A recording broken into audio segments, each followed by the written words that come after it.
Hello সবাইকে, কেমন আছো তোমরা সবাই? আশা করি খুব ভালো আছো আর আমিও খুব ভালো আছি। লোকনাথ বাবার পুজোর দিন সকাল সকাল স্নান করে পুজো দিয়ে বেরিয়ে পড়লাম ওদলাবাড়ির উদ্দেশ্যে। তার আগে গেলাম জলপাইগুড়িতে, কারণ সেখানে কয়েকজন ছিল, তারাও আমাদের সাথেই যাবে, তাই জন্য তাদের আগে পিক আপ করে বেরিয়ে পড়লাম আমরা ওদলাবাড়ির উদ্দেশ্যে। যাওয়ার পথে ভামরি দেবীর মন্দির আর গাজলডোবা দুটোই পড়ে, তো ভাবলাম আগে মায়ের দর্শন করা যাক। জলপাইগুড়ি জেলার এই মন্দিরটি কিন্তু সতীর যে 51টি শক্তিপীঠ আছে তার মধ্যে একটি। এখানে দেবীর বাম পাটি পতিত হয়েছে। সবাই বিশ্বাস করে যে দেবী এখানে অত্যন্ত জাগ্রত, যার কৃপায় বহু বিপদ থেকে রক্ষা পাওয়া যায়।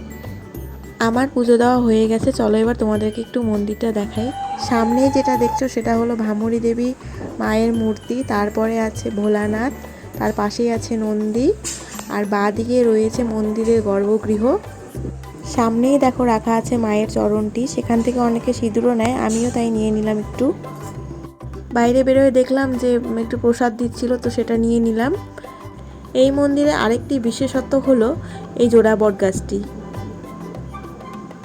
মন্দিরের বাদিকে একটি বিশাল আকৃতির শিবও আছে, তো সেদিকে আমরা যাই নাই, তাই জন্য ভিডিও করি নাই, কিন্তু আমি এর আগে যখন আসছিলাম তখন গেছিলাম, তাই তোমাদের বললাম।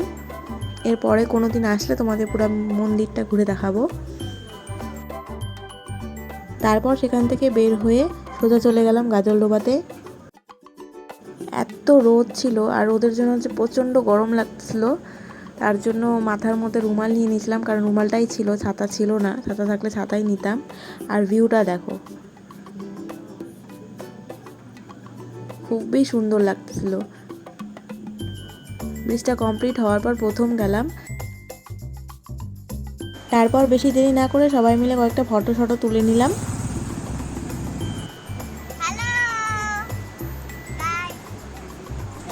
তুমি কোথায় আসছো? আমি গাজলডোবা। গাজলডোবা। কাদের সাথে আসছো? আমার মা, আমার মিমি, আমার মামা, আমার মামি। তাই? তো এখানে এসে তোমার কেমন লাগছে? ও হচ্ছে আমার একটা ভাগ্নি রাই, খুব মিষ্টি, খুব কিউট, দারুণ কথা বলে। পাশেই একটা আইসক্রিমের দোকান দেখলাম, তো চলে গেলাম আইসক্রিম খাইতে, কারণ এই গরমের মধ্যে আইসক্রিম না খাইলে হইতো না।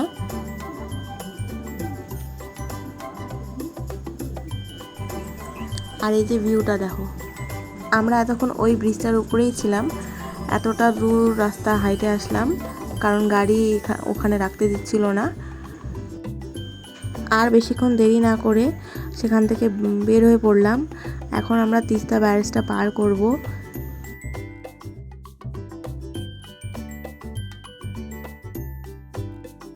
আর গাড়িতে দেখো আমরা কতজন মানুষ।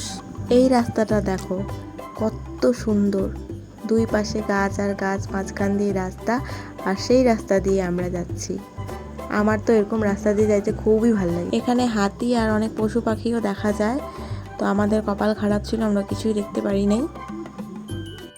রাস্তার সৌন্দর্য উপভোগ করতে করতে পৌঁছে গেলাম আমরা ওদলাবাড়িতে। আমরা গেছিলাম আমার বরের এক বন্ধু তার মামা বাড়িতে, তো সেখানে লোকনাথ বাবার পুজো ছিল, সেই উপলক্ষে আমাদের যাওয়া। তো তারপর সেখানে গিয়ে আগে সবার সাথে দেখা সাক্ষাৎ করলাম। তারপর বাইরে প্রসাদ খাওয়ার জন্য ডাকতেছিল, প্রসাদ খায় আমরা বেশি দেরি না করে বের হয়ে পড়লাম বাড়ির জন্য। তো ভিডিওটি এতটুকুই, ভালো লাগলে লাইক কমেন্ট শেয়ার করে দিও, আর আমার চ্যানেলটিকে সাবস্ক্রাইব করে দিও। দেখা হচ্ছে পরবর্তী ভিডিওতে। টাটা। আমি এখন বাড়ি যাচ্ছি। Tata, bye bye.